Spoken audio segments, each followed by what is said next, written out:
అందరికీ వందనాలు. ఈరోజు బైబిల్ రీడింగ్లో న్యాయాధిపతులు 18వ అధ్యాయము. ఆ దినములలో ఇశ్రాయేలీయులకు రాజు లేడు, మరియు ఇశ్రాయేలీయుల గోత్రములలో ఆ దినము వరకు దానీయులు స్వాస్థ్యము పొంది ఉండలేదు. గనుక ఆ కాలమున తాము నివసించుటకు తమకు స్వాస్థ్యము వెదుకుకొనుటకై వారు బయలుదేరి ఉండిరి. ఆ దేశ సంచారము చేసి దానిని పరిశోధించుటకై దానీయులు తమ వంశస్థులందరిలో నుండి పరాక్రమవంతులైన 5 మనుషులను జొరియా నుండియు ఎష్తాయోల నుండియు పంపి, మీరు వెళ్ళి దేశమును పరిశోధించుడని వారితో చెప్పగా, వారు ఎఫ్రాయిమీల మన్యముననున్న మీకా ఇంటికి వచ్చి అక్కడ దిగిరి. వారు మీకా ఇంటి యొద్దనున్నప్పుడు లేవీయుడైన ఆ యవనుని స్వరమును పోల్చి ఆ వైపునకు తిరిగి అతనితో, ఎవడు నిన్ను ఇక్కడికి రప్పించెను? ఈ చోటున నీవేమి చేయుచున్నావు? ఇక్కడ నీకేమి కలిగి ఉన్నదని అడగగా, అతడు మీకా తనకు చేసిన విధము చెప్పి, మీకా నాకు జీతమిచ్చుచున్నాడు, నేను అతనికి యాజకుడనై యున్నానని వారితో చెప్పాను. అప్పుడు వారు, మేము చేయబో పని శుభమగునో కాదో మేము తెలుసుకొనున్నట్లు దయచేసి దేవుని యొద్ద విచారించమని అతనితో అనగా, ఆ యాజకుడు, క్షేమముగా వెళ్ళుడి, మీరు చేయబో పని యెహోవా దృష్టికి అనుకూలమని వారితో చెప్పాను. కాబట్టి ఆ 5 మనుషులు వెళ్ళి లాయిషునకు వచ్చి, దానిలోని జనము సీదోనీయుల వలె సుఖముగాను నిర్భయముగాను నివసించుటయు, అధికార బలము పొందిన వాడెవడును లేకపోవటయు, ఏమాత్రమైనను అవమాన పరచగలవాడెవడును ఆ దేశములో లేకపోవటయు, వారు సీదోనీయులకు దూరస్థులై ఏ మనుషులతోనూ సాంగత్యము లేకుండుటయు చూచిరి. వారు జొరియాలోను ఎష్తాయోలులోను ఉండు తమ స్వజనుల యొద్దకు రాగా, వారు మీ తాత్పర్యం ఏమిటని అడిగిరి. అందుకు వారు, లెండి, వారి మీద పడుదము, ఆ దేశమును మేము చూచితిమి, అది బహు మంచిది. మీరు ఊరకనున్నారేమి? ఆలస్యము చేయక బయలుదేరి ప్రవేశించి ఆ దేశమును స్వాధీనపరచుకొనుడి. జనులు నిర్భయముగా నున్నారు గనుక మీరు పోయి వారి మీద పడవచ్చును. ఆ దేశము నలుదిక్కల విశాలమైనది. దేవుడు మీ చేతికి దానిని అప్పగించును. భూమిలోనున్న పదార్థములలో ఏదియూ అచ్చట కొదువలేదనిరి. అప్పుడు జొరియాలోను ఎష్తాయోలులోను ఉన్న దానీయులైన 600 మంది యుద్ధాయుధములు కట్టుకొని అక్కడ నుండి బయలుదేరి యూదా దేశమందలి కిర్యత్యారీములో దిగిరి. అందుచేతను నేటి వరకు ఆ స్థలమునకు దానీయుల దండని పేరు. అది కిర్యత్యారీమునకు పడమటనున్నది. అక్కడ నుండి వారు ఎఫ్రాయిమీయుల మన్యప్రదేశమునకు పోయి మీకా ఇంటికి వచ్చిరి. కాబట్టి లాయిషు దేశమును సంచరించుటకు పోయిన ఆ 5 మనుషులు తమ సహోదరులను చూచి, ఈ ఇండ్లలో ఏఫోదును గృహదేవతలను చెక్కబడిన ప్రతిమ పోత విగ్రహమును ఉన్నవని మీరెరుగుదురా? మీరేమి చేయవలెనో దాని యోచన చేయుడనగా, వారు ఆ తట్టు తిరిగి లేవీయుడైన యవ్వనుడున్న మీకా ఇంటికి వచ్చి అతని కుశల ప్రశ్నలు అడిగిరి. దానీయులైన ఆ 600 మంది తమ యుద్ధాయుధములను కట్టుకొని గవిని వాకిట నిలుచుండగా, దేశమును సంచరించుటకు పోయిన ఆ 5 మనుషులు లోపల చొచ్చి ఆ ప్రతిమను, ఏఫోదును, గృహదేవతలను, పోత విగ్రహమును పట్టుకొనిరి. అప్పుడు ఆ యాజకుడు యుద్ధాయుధములు కట్టుకొనిన 600 మంది మనుషులతో కూడా గవిని ఎదుట వాకిట నిలిచి ఉండెను. వీరు మీకా ఇంటికి పోయి చెక్కబడిన ఆ ప్రతిమను, ఏఫోదును, గృహదేవతలను, పోత విగ్రహమును పట్టుకొనినప్పుడు ఆ యాజకుడు, మీరేమి చేయుచున్నారని వారిని అడుగగా, వారు, నీవు ఊరకుండుము, నీ చెయ్యి నీ నోటి మీద ఉంచుకొని మాతో కూడా వచ్చి మాకు తండ్రివిగాను యాజకుడవుగాను ఉండుము. ఒకని ఇంటి వారికే యాజకుడవై ఉండుట నీకు మంచిదా? ఇశ్రాయేలీయులలో ఒక గోత్రమునకును కుటుంబమునకును యాజకుడవై ఉండుట మంచిదా అని అడిగిరి. అప్పుడు ఆ యాజకుడు హృదయమున సంతోషించి ఆ ఏఫోదును, గృహదేవతలను, చెక్కబడిన ప్రతిమను పట్టుకొని ఆ జనుల మధ్య చేరెను. అట్లు వారు తిరిగి చిన్నపిల్లలను, పశువులను, సామాగ్రిని తమకు ముందుగా నడిపించుకొని పోయిరి. వారు మీకా ఇంటికి దూరమైనప్పుడు మీకా పొరుగిండ్ల వారు పోగై దానీయులను వెంటాడి కలుసుకొని వారిని పిలువగా, వారు తమ ముఖములను త్రిప్పుకొని, నీకేమి కావలెను? ఇట్లు గుంపు కూడనేలా అని మీకాను అడిగిరి. అందుకతడు, నేను చేయించిన నా దేవతలను, నేను ప్రతిష్ఠించిన యాజకుని మీరు పట్టుకొని పోచున్నారే, ఇక నా యొద్ద ఏమియున్నది? నీకేమి కావలెననుచున్నారే? అదేమన్న మాట అనగా, దానీయులు నీ స్వరము మాలో నెవనికిని వినబడనీయకుము. వారు ఆగ్రహపడి నీ మీద పడుతురేమో. అప్పుడు నీవు నీ ప్రాణమును నీ ఇంటివారి ప్రాణమును పోగొట్టుకొందువని అతనితో చెప్పి తమ త్రోవను వెళ్ళిరి. వారు తనకంటే బలవంతులని మీకా గ్రహించిన వాడై తిరిగి తన ఇంటికి వెళ్ళిపోయాను. మీకా చేసుకునిన దానిని అతని యొద్దనున్న యాజకునిని వారు పట్టుకొని సుఖముగాను నిర్భయముగాను ఉన్న లాయిషు వారి మీదకి వచ్చి కత్తివాత వారిని హతము చేసి అగ్నిచేత పట్టణమును కాల్చివేసిరి.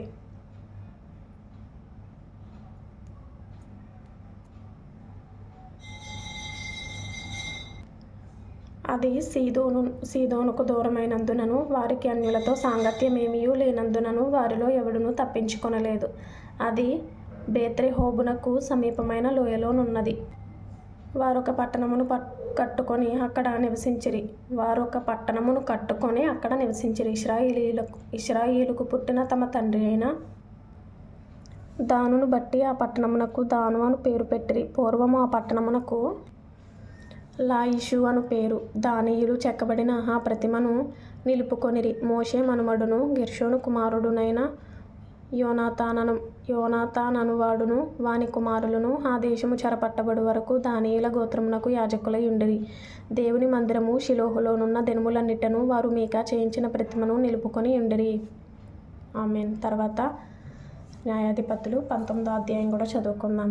ఇశ్రాయేలీయులకు రాజులేని దినములలో లేవీయుడైన ఒకడు ఎఫ్రాయిమీయుల మన్యపు ఉత్తర భాగమున పరదేశిగా నివసించుచుండెను. అతడు యూదా బెత్లెహేములో నుండి ఒక స్త్రీని తనకు ఉపపత్నిగా తెచ్చుకొనగా అతని ఉపపత్ని అతనిని విడిచి ఒకనితో వ్యభిచరించి యూదా బెత్లెహేములోని తన తండ్రి ఇంటికి పోయి అక్కడ 4 నెలలుండెను. ఆమెతో ప్రియముగా మాట్లాడి ఆమెను తిరిగి తెచ్చుకొనుటకై ఆమె పినిమిట్టి లేచి తన దాసునిని 2 గాడిదలను తీసుకుని ఆమె యొద్దకు వెళ్ళగా ఆమె తన తండ్రి ఇంట అతని చేర్చెను. ఆ చిన్నదాని తండ్రి అతని చూచినప్పుడు అతని కలుసుకొని సంతోషించెను. ఆ చిన్నదాని తండ్రియగు అతని మామ వెళ్ళనీయనందున అతడు 3 దినములు అతని యొద్ద నుండెను. గనుక వారు అన్నపానములు పుచ్చుకొనుచు అక్కడ నిలిచిరి. 4వ నాడు వారు వేకువను వెళ్ళుటకు నిద్ర మేలుకొనగా అతడు లేవసాగెను. అయితే ఆ చిన్నదాని తండ్రి, నీవు కొంచెం ఆహారము పుచ్చుకుని తెప్పరిల్లిన తరువాత నీ త్రోవను వెళ్ళవచ్చునని తన అల్లునితో అనగా వారిద్దరూ కూర్చుండి అన్నపానములు పుచ్చుకొనిరి. తరువాత చిన్నదాని తండ్రి, దయచేసి ఈ రాత్రి అంతయు ఉండి సంతోషపడుము, నీ హృదయంను సంతోషపరచుకొనుము అని ఆ మనుషునితో చెప్పి అతడు వెళ్ళుటకు లేచినప్పుడు అతని మామ బలవంతము చేయగా అతడు ఆ రాత్రి అక్కడ నుండెను. 5వ దినమున అతడు వెళ్ళవలెనని ఉదయమున లేచినప్పుడు ఆ చిన్నదాని తండ్రి, నీవు నీ ప్రాణము బలపరుచుకొనుమని చెప్పినందున వారు ప్రొద్దువ్రాలు వరకు తడవు చేసి ఇద్దరు కూడి భోజనము చేసిరి. ఆ మనుష్యుడు తానును అతని ఉపపత్నియు అతని దాసుడును వెళ్ళలేచినప్పుడు ఆ చిన్నదాని తండ్రియగు అతని మామ, ఇదిగో ప్రొద్దు గ్రుంకుటకు సమీపమాయెను, నీవు దయచేసి ఈ రాత్రి ఇక్కడ ఉండుము. ఇదిగో ప్రొద్దు గ్రుంకుచున్నది, సంతోషించి ఇక్కడ రాత్రి గడుపుము. రేపు నీ గుడారమునకు వెళ్ళుటకు నీవు వేకువనే లేచి నీ త్రోవను పోవచ్చునని అతనితో చెప్పినను అతడు అక్కడ ఆ రాత్రి గడపనొల్లక లేచి వెళ్ళి యెబూసను యెరూషలేము ఎదుటికి వచ్చెను. అప్పుడు జీను కట్టబడిన 2 గాడిదలును అతని ఉపపత్నియు అతనితో కూడా ఉండెను. వారు యెబూసునకు సమీపించినప్పుడు ప్రొద్దు చాలా వ్రాలెను. గనుక అతని దాసుడు, మనము యెబూసీయులదైన ఈ పట్టణము ప్రవేశించి దానిలో ఈ రాత్రి బస చేయుదము రండని తన యాజమానునితో చెప్పగా అతని యాజమానుడు, ఇశ్రాయేలీయులు కాని అన్యుని పట్టణము ప్రవేశింపము, గిబియా వరకు ప్రయాణము చేయుదుమనెను.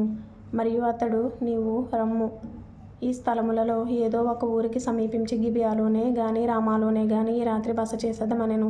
అప్పుడు వారు సాగి వెలుచుండగా బెన్యామీనీయుల గిబియా దగ్గర నున్నప్పుడు ప్రొద్దు గ్రుంకెను. కావున వారు గిబియాలో ఆ రాత్రి గడుపుటకు అక్కడికి చేరసాగిరి. అతడు చేరి ఆ ఊరి సొంత వీధిలో నుండెను. బస చేయుటకెవడునూ వారిని తన ఇంటికి పిలువలేదు. ఆ చోటి మనుష్యులు బెన్యామీనీయులు. సాయంకాలమున ఒక ముసలివాడు పొలములోని తన పని నుండి వచ్చెను. అతడు ఎఫ్రాయిమీయుల మన్య ప్రదేశము నుండి వచ్చి గిబియాలో నివసించువాడు. అతడు కన్నులెత్తి ఊరి సొంత వీధిలో ప్రయాణస్థుడైన ఆ మనుషుని చూచి, నీవెక్కడికి వెళ్ళుచున్నావు, నీవెక్కడ నుండి వచ్చితివి అని అడిగాను. అందుకతడు, మేము యూదా బెత్లెహేము నుండి ఎఫ్రాయిమీయుల మన్యము అవతలకు వెలుచున్నాము. నేను అక్కడి వాడను.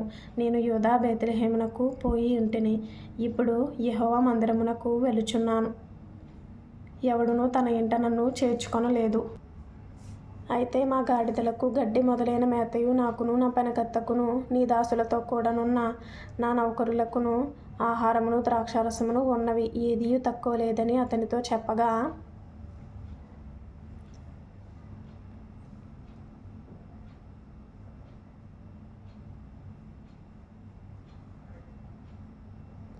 ఆ ముసలివాడు నీకు క్షేమమగును గాక. నీకేవైనా తక్కువైన ఎడల వాటి భారము నా మీద ఉంచుము. మెట్టుకు వీధిలో రాత్రి గడపకూడదని చెప్పి తన ఇంట అతని చేర్చుకొని వారి గాడిదల కొరకు మేత సిద్ధపరచెను. అప్పుడు వారు కాళ్ళు కడుగుకొని అన్నపానములు పుచ్చుకొనిరి. వారు సంతోషించుచుండగా ఊరిలో కొందరు పోకిరులు ఆ ఇల్లు చుట్టుకొని తలుపు కొట్టి, నీ ఇంటికి వచ్చిన మనుష్యుని మేము ఎరుగునట్లు అతని బయటికి తెమ్మని ఇంటి యాజమానుడైన ముసలివానితో అనగా, ఇంటి యాజమానుడైన మనుష్యుడు వారి యొద్దకు బయలు వెళ్ళి, నా సహోదరులారా, అది కూడదు, అట్టి దుష్కార్యము చేయకూడదు. ఈ మనుష్యుడు నా ఇంటికి వచ్చెను గనుక మీరు ఈ వెర్రి పని చేయకుడి. ఇదిగో కన్యకయైన నా కుమార్తెయును ఆ మనుష్యుని ఉపపత్నియునున్నారు. నేను వారిని బయటకు తీసుకుని వచ్చెదను. మీరు వారిని నీచపరిచి మీ ఇష్ట ప్రకారము వారి ఎడల జరిగింపవచ్చును గాని ఈ మనుష్యుని ఎడల ఈ వెర్రి పని చేయకూడని వారితో చెప్పెను గాని అతని మాట వినుటకు వారికి మనస్సు లేకపోయెను గనుక ఆ మనుష్యుడు బయట నున్న వారి యొద్దకు తన ఉపపత్నిని తీసుకొని పోగా, వారు ఆమెను కూడి ఉదయము వరకు ఆ రాత్రి అంతయు ఆమెను చెరుపుచుండిరి. తెల్లవారగా వారు ఆమెను విడిచి వెళ్ళిరి. ప్రాతకాలమున ఆ స్త్రీ వచ్చి వెలుగు వచ్చే వరకు తన యజమానుడున్న ఆ మనుష్యుని ఇంటి ద్వారమున పడియుండెను. ఉదయమున ఆమె యజమానుడు లేచి ఇంటి తలుపులను తీసి తన త్రోవను వెళ్ళుటకు బయలుదేరగా, అతని ఉపపత్ని అయిన ఆ స్త్రీ ఇంటి ద్వారమునొద్ద పడి చేతులు గడప మీద చాపియుండెను. అతడు లెమ్ము వెలుదమనగా ఆమె ప్రత్యుత్తరం ఇయ్యకుండెను గనుక అతడు గాడిద మీద ఆమెను ఉంచి లేచి తన చోటికి ప్రయాణము చేయసాగెను. అతడు తన ఇంటికి వచ్చినప్పుడు కత్తి పట్టుకొని తన ఉపపత్నిని తీసుకొని ఆమెను ఆమె కీళ్ల ప్రకారము 12 ముక్కలుగా కోసి ఇశ్రాయేలీయుల దిక్కులన్నిటికి ఆ ముక్కలను పంపెను. అప్పుడు దాన్ని చూచిన వారందరూ, ఇశ్రాయేలీయులు ఐగుప్తు దేశంలో నుండి వచ్చిన దినము మొదలుకొని నేటి వరకు ఇలాంటి పని జరుగుటయైనను వినబడుటయైనను లేదు. మీరు ఇది మనస్సుకు తెచ్చుకొని దీనిని బట్టి ఆలోచన చేసి దీనిని గూర్చి మాటలాడుడని ఒకరితోనొకరు చెప్పుకొనిరి. 1 సంవత్సరంలోపు బైబిల్ పూర్తి చేయాలి అనే ఆలోచన కలిగిన వారు ఫాలో చేయండి, లైక్ చేయండి, షేర్ చేయండి, సబ్స్క్రైబ్ చేసుకోండి. ప్రభు మీకు తోడైండును గాక. ఆమేన్.